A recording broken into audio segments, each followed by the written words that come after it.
तो चलिए दोस्तों, आज के वीडियो की शुरुआत करते हैं। और डाटा पैटर्न्स इस कंपनी के रिजल्ट आ चुके हैं, तो देख लेते हैं रिजल्ट कैसे आए हैं।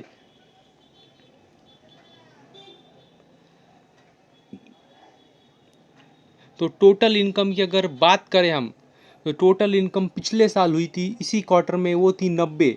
जो कि पिछले क्वार्टर में हुई थी वो थी 101। और जो अभी हुई है इस क्वार्टर में वो है 119।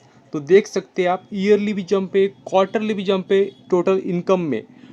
और अगर टोटल एक्सपेंसेस की बात करें, मतलब खर्चे कितने किए कंपनी ने ये इनकम करने के लिए, तो वो थी पिछले साल इसी क्वार्टर में 61। जो कि पिछले क्वार्टर में आई थी 66।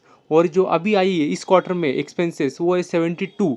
तो देख सकते हैं आप, जैसे इनकम बढ़ी है वैसे खर्चे भी बढ़े। पर हमें देखना होगा कि कंपनी ने प्रॉफिट कमाया, कितना कमाया है तो प्रॉफिट फॉर द पीरियड देखिए, कंपनी लॉस में तो है नहीं। तो प्रॉफिट फॉर द पीरियड अगर हम देखें, तो पिछले साल था प्रॉफिट इसी क्वार्टर में 21, जो कि पिछले क्वार्टर में आया है 25। और जो अभी आया है इस क्वार्टर में प्रॉफिट वो है 33। तो देख सकते हैं आप, प्रॉफिट अच्छे तरीके से बढ़ रहा है, मतलब ईयरली भी बढ़ा है, क्वार्टरली भी बढ़ा है। और सबसे अच्छी बात यही होती है क्या, कंसिस्टेंट ग्रो हो रहा है। मतलब इस मतलब बहुत बड़ी उछाल नहीं है, बहुत बड़ी गिरावट नहीं है, एक अच्छी तरह से ग्रो हो रहा है प्रॉफिट, जो कि कह सकते हैं अच्छी बात है कंपनी के लिए।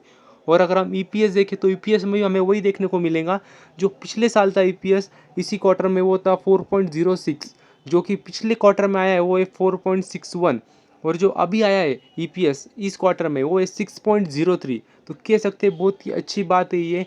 और आप जानते होंगे ये कंपनी क्या करती है, तो डाटा पैटर्न से एक मतलब सॉल्यूशन प्रोवाइडर है।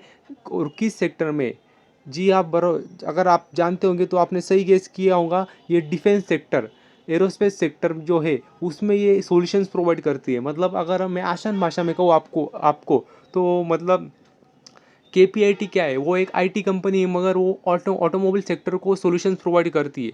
वैसे ये टाटा पैटर्न्स भी एक तरह से कह सकते हैं आप आईटी कंपनी है, लेकिन डिफेंस सेक्टर, एरोस्पेस सेक्टर में जो ये सॉल्यूशंस प्रोवाइड करती है। तो मतलब अगर हम देखें एग्जांपल, तो इनके जो क्लाइंट्स है, जो ब्रह्मोस है, ब्रह्मोस मिसाइल है, तो वहाँ पे इनके ही सॉल्यूशंस, मतलब इनके बनाए गए ही सॉल्यूशंस ही काम काम करती है ब्रह्मोस मिसाइल। और अगर हम तेजस हेलीकॉप्टर देखें, तो वो उधर भी इनके ही सॉल्यूशन यूज़ होते हैं। और अगर हम हेलीकॉप्टर भी देखें, जो लाइट यूटिलिटी हेलीकॉप्टर है, वो सब इनके द्वारा ही मतलब सॉल्यूशंस जो देते हैं, मतलब इनकी टेक्नोलॉजी यूज़ करते हैं। तो ऐसे इनका मतलब डिफेंस सेक्टर, एरोस्पेस सेक्टर में काफ़ी अच्छा बड़ा काम है। और एक 10,000 करोड़ की मार्केट कैप की कंपनी, मतलब मिड कैप कंपनी है। तो सोच सकते हैं आप, इस कंपनी के बारे में भी एनालिसिस कर सकते हैं। और देखना होगा मंडे को इस शेयर में क्या रिएक्शन होती है। आंकड़े तो वैसे देखे जाए तो ओवरऑल एक अच्छे आंकड़े नज़र आ रहे हैं। तो बस आज के लिए इतना ही। Thank you very much. और भी ऐसे वीडियो देखते रहिए।